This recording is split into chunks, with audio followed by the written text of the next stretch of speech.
नमस्कार, मेरे YouTube channel river of stories में आप सभी का मैं स्वागत करती हूँ। और आज लेकर आई हूँ आपके लिए एक बहुत ही खूबसूरत सी कहानी जिसे लिखा है डॉक्टर शिल्पा जैन सुराणा ने और जिसका शीर्षक है माँ मैं लौट कर आऊँगा।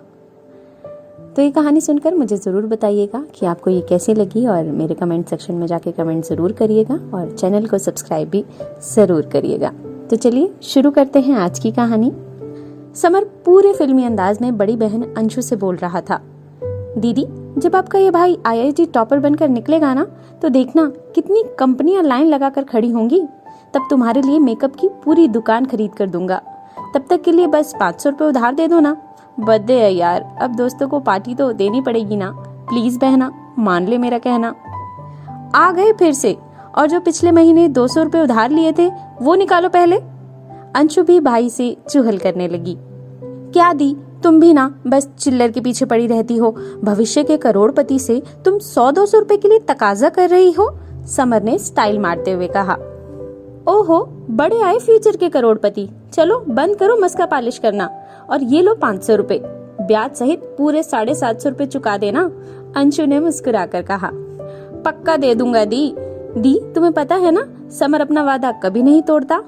समर ने अंशु के कंधे पकड़कर उसे घुमा दिया था। समर माँ बाप का इकलौता बेटा था और दोनों बहनों का लाडला भाई था। घर की जान था, पढ़ाई में शुरू से ही बहुत होशियार था।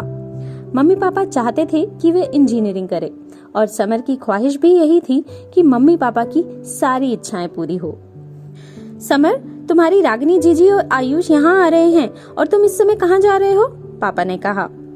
जीजी और आयुष आ रहे हैं, ये हुआ ना बर्थडे का सबसे मस्त सरप्राइज। पापा आज बस थोड़ा सा काम है, आप चिंता मत करो, मैं जल्दी आ जाऊंगा और आते वक्त दीदी की पसंदीदा मिठाई और आयुष के लिए कैंडी भी जरूर लाऊंगा, समर चहकते हुए बोला। चले जाओ पर जल्दी आ जाना वरना सब इंतजार करते रहेंगे, पापा मुस्कुराते हुए बोले। अपना सर हिलाता समर घर से निकल गया। रागिनी जीजी उसके लिए माँ से कम नहीं थी। बचपन से उन्होंने माँ की तरह ही पाला पोसा था उसे। रागिनी 10 साल की थी जब समर का जन्म हुआ था, इसलिए उसकी जान तो उसी में बसती थी। बचपन में वे समर को कहानियां सुनाती। समर भी दीदी के सामने अपने सवालों का पिटारा खोल देता। दीदी ये चांद इतना लाल क्यों है, बादल का रंग नीला क्यों है, तारे रात में ही क्यों आते हैं? और रागिनी बिना खिजे अपने छोटे भाई के सारे सवालों का जवाब देती रहती। आयुष भी समर का लाडला भांजा था। जब भी घर आता है मामा भांजे की मस्ती शुरू हो जाती है। अंशु और समर भाई बहन कम और दोस्त ज्यादा थे। दोनों हर बात एक दूसरे से शेयर करते थे। बड़ी मन्नतों के बाद समर का जन्म हुआ था, इसलिए सभी उससे प्यार करते थे। दोस्तों का दोस्त था वो, हर किसी की मदद को हमेशा तैयार। इसके अलावा दुनिया के हर जीव जंतु से उसे प्यार था। एक बार कोई अपने पालतू कुत्ते को सड़क पर छोड़ गया। सालों साल घर में रहने वाले बूढ़े डॉगी की हालत बेहद बिगड़ी हुई थी। बीमार था और उसे समझ नहीं आता था कि वे क्या करे। गली के एक कोने में चुपचाप पड़ा रहता। समर ने उसे देखा तो घर उठा लाया। इस बात से माँ ने बहुत गुस्सा किया, बहुत कुछ सुनाया समर को, लेकिन समर किसी भी कीमत पर उसे घर से बाहर निकालने को तैयार नहीं था। उसने उसे डॉक्टर को दिखाया और दवा दी। तीमारदारी का यह नतीजा था कि डॉगी जल्द ही ठीक हो गया। आज टॉमी उस घर का एक हिस्सा है। समर का अगले हफ्ते IIT का फाइनल रिजल्ट आने वाला है।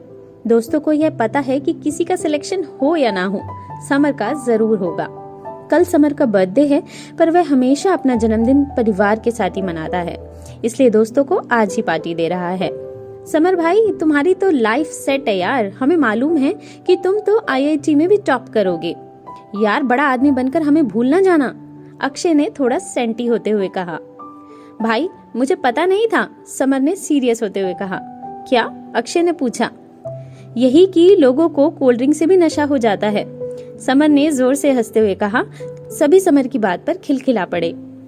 चलो यारो मैं चलता हूँ, आज रागिनी जीजी और आयुष भी आने वाले हैं, मिठाई और कैंडी भी लानी है। टाइम पर नहीं गया तो बहुत डांट पड़ेगी, समर ने स्कूटर की चाबी हाथ में लेते हुए कहा। सिग्नल रेड था, लिहाजा समर ने स्कूटी रोक दी। अभी वह रुका ही था कि पीछे से एक धड़धड़ाती आई कार ने उसे टक्कर मार दी और आगे निकल गई। समर जमीन पर पड़ा था, खून से लथपथ। उसकी आंखें आसमान को निहार रही थी। वह कर्रा रहा था। उसे याद आ रहा था माँ का चेहरा, अंशु के साथ लड़ाई, रागनी दीदी, सबके चेहरे उसकी आंखों के आगे नाच रहे थे। दीदी की शादी में कितना डांस किया था उसने। आयुष को अपने कंधे पर बिठाकर वे गोल गोल घुमाता था तो कितना हंसता था आयुष। जब अच्छे नंबर आने पर पापा ने उसे स्कूटी दिलाई तो कितना खुश था वह। सब कुछ फिल्म की रील जैसा उसकी नजरों के सामने घूम रहा था। अचानक अंधेरा सा छाने लगा। वह उठना चाह रहा था लेकिन उसका शरीर बेहताशा दर्द कर रहा था। उसने धुंधलाती नजरों से देखा तो आसपास लोग इकट्ठा हो गए थे। वह चिल्लाकर कहना चाहता था कि घर पर सब उसका इंतजार कर रहे हैं, उसे घर जाना है, अपने माँ बाप और बहनों के पास। कल जन्मदिन है उसका, सब बहुत खुश हैं, कोई उसे घर पहुंचा दो। भीड़ बढ़ती जा रही थी पर कोई उसके करीब नहीं आ रहा था। वह खून से लथपथ पड़ा था। उसकी नजर मदद की गुहार लगा रही थी लेकिन कोई नहीं आया। वह थक चुका था और उसकी आंखों के आगे धीरे धीरे अंधेरा बढ़ रहा था। माँ, मैं आ रहा हूँ माँ। उसकी आंखें बुदबुदाकर बंद हो गईं। अंशु, समर तुम्हें कुछ कहकर गया था कि कब तक लौटेगा? मुझे तो कहा था कि आ जाएगा। ये लड़का भी ना, देखो 9 बजने को आ रहे हैं और अब उसका फोन भी बंद आ रहा है। पापा के गुस्से का पारावार न था। पापा, कल उसका बर्थडे है ना, तो दोस्तों को पार्टी देने गया है, आता ही होगा, आप चिंता ना करें, मैं उसके दोस्तों को फोन करके पूछ लेती हूँ, अंशु ने कहा। अंशु एक एक करके उसके दोस्तों को फोन कर रही थी पर सबने यही कहा कि वह तो कब का यहाँ से निकल गया है। जैसे जैसे घड़ी की सुइयां आगे बढ़ रही थी, एक अनजाना सा डर हावी हो रहा था। रात के 10 बज गए तो सबका दिल किसी अनहोनी की आशंका से कांप उठा था। इसके बावजूद वे एक दूसरे को दिलासा दे रहे थे। लगभग 10:30 बजे पुलिस स्टेशन से पापा के पास फोन आया तो सबकी सांसें अटक गई। एकाएक पापा के हाथ से फोन गिरा और वे खुद धड़ाम से जमीन पर गिर पड़े। उसके बाद तो घर में कोहराम ही मच गया था। समर की बॉडी घर आ गई थी। मल्टीपल इंजरी थी, खून बहुत बह गया था। समय रहते अगर अस्पताल ले जाया जाता तो शायद बच सकता था। समर की माँ बार बार बेहोश हो रही थी। पापा बुत बने खड़े थे। रागिनी और अंशु को अभी तक यकीन नहीं हो रहा था कि उनका समर उनसे दूर चला गया है और कभी भी लौटकर नहीं आएगा। समर का दाह संस्कार भी हो गया। पुलिस ने भी जोशी दिखाई और उस आदमी को भी जल्दी ही पकड़ लिया जो शराब के नशे में गाड़ी चला रहा था। पापा, खाना खा लीजिए। देखिए, आप और माँ ही अगर हिम्मत हार जाएंगे तो हमारा क्या होगा? हम किसके भरोसे जिएंगे? आज समर को दूर गए पूरे 3 महीने बीत चुके हैं। कब तक आप यूं ही खामोश रहेंगे? रागिनी ने पापा से कहा। नाना, खा लो ना। नन्हे आयुष ने अपने हाथ से कौर बनाते हुए नाना के मुंह के पास रखा तो नाना की आंखें नम हो गई। पापा ने रागिनी को देखा। अपना घर परिवार और गृहस्थी छोड़कर वो यहीं रुकी हुई थी। 3 महीने में बिल्कुल मुरझा गई थी उनकी फूल सी गुड़िया।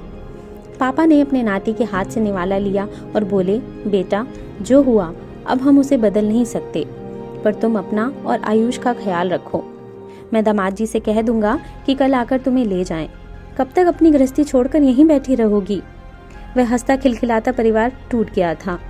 इस घर के कोने कोने में समर बसता था। उसके जाने के बाद मानो बस चुप दीवारें ही बची थी। लोग जी तो रहे थे मगर निरर्थक से। घर की खुशी और जिंदा दिली समर से थी और वह अपने साथ सब कुछ ले गया था। 1 साल पूरा होने को आ रहा था। सब कुछ वैसा ही चल रहा था। 3 दिन बाद बरसी थी समर की। रागिनी आई थी घर में। जब से वह आई थी पता नहीं क्यों टॉमी का व्यवहार ही बदल गया था। वह रागिनी के पास ऐसा बैठा कि वहां से उठने का नाम ही नहीं ले रहा था। आज बरसी के दिन मंदिर के बाहर गरीब लोगों के लिए खाना रखा था। परिवार के सभी सदस्य इसी काम में लगे थे, लेकिन रागिनी का मन बहुत उचाट हुआ था। बेचैनी सी लग रही थी उसे। सुबह से हर तरफ समर ही नजर आ रहा था। ऐसा लग रहा था कि अभी किसी कोने से निकलकर वह अचानक सामने आकर खड़ा हो जाएगा। लोगों को खाना दे रही थी वह कि पीछे से समर की आवाज आई। उसने पलट कर देखा तो कोई नहीं था। वह हैरान सी इधर उधर देख रही थी। उसे पूरा यकीन था कि यह समर की ही आवाज थी। वह समझ ही नहीं पा रही थी कि आज उसके साथ ऐसा क्यों हो रहा है। तभी उसे चक्कर सा आने लगा। वह संभलने की कोशिश ही कर रही थी कि गिर गई।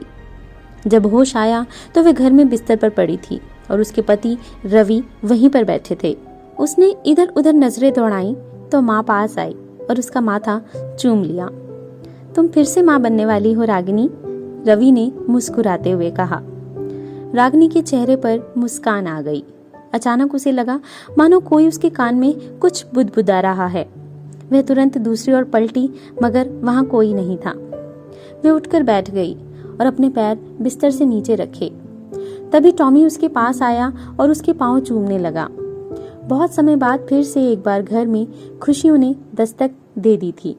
वो 9 महीने पंख लगाकर उड़ गए। आज सुबह से रागिनी को दर्द महसूस हो रहा था। शाम को हॉस्पिटल ले जाया जाने लगा तो उसे फिर से समर की आवाज सुनाई दी। पलटकर देखा तो तस्वीर में समर मुस्कुरा रहा था। बधाई हो, बेटा हुआ है। नर्स ने जैसे ही बाहर आकर बताया तो सबके चेहरों पर मुस्कान आ गई। लीजिए अपने नवासे को। नर्स ने नाना की गोद में बच्चे को डाल दिया। नाना ने खुशी से बच्चे को गोद में लिया तो उनके आंसू बह निकले। यह तो हूबहू समर था। वैसे ही घुंघराले बाल, भूरी आंखें। यह बिल्कुल वही बच्चा था जो कई साल पहले उसकी गोद में आया था और उसने उनकी जिंदगी में खुशियां भर दी थी। माँ, क्या सोच रही हो आप? यही तो है ना आपका समर, देखो फिर से आ गया। रागिनी ने माँ का हाथ पकड़ते हुए कहा। हाँ रागिनी, देखो इसकी आंखें बिल्कुल समर जैसी हैं। माँ की आंखें नम थी। सच माँ, यह समर ही है ना? उसने मुझे कहा था कि वह फिर आएगा। मैं जानती हूँ समर अपना वादा कभी नहीं तोड़ता। माँ की आंखें गीली थी। घर का हर सदस्य इस नए सदस्य को अपनी आंसू भरी आंखों से निहार रहा था, लेकिन वो आंसू सिर्फ खुशी के थे। नानी, बादल ब्लू क्यों होते हैं? सूरज इतना गर्म क्यों होता है? क्या इसे गुस्सा आता है? 3 साल का समर नानी से सवाल पर सवाल किए जा रहा था। रागिनी और रवि मुस्कुरा रहे थे। दूर आसमान में बादलों को पार कर सूरज फिर से जगमगा रहा था। तो बस यहीं तक थी मेरी आज की कहानी। आपको ये कहानी कैसी लगी मुझे ज़रूर बताइएगा कमेंट बॉक्स में कमेंट करके, और मेरे चैनल को भी सब्सक्राइब ज़रूर करिएगा। फिर से आऊँगी एक और कहानी लेकर, लेकिन तब तक के लिए मुझे दीजिए इजाज़त। बाय।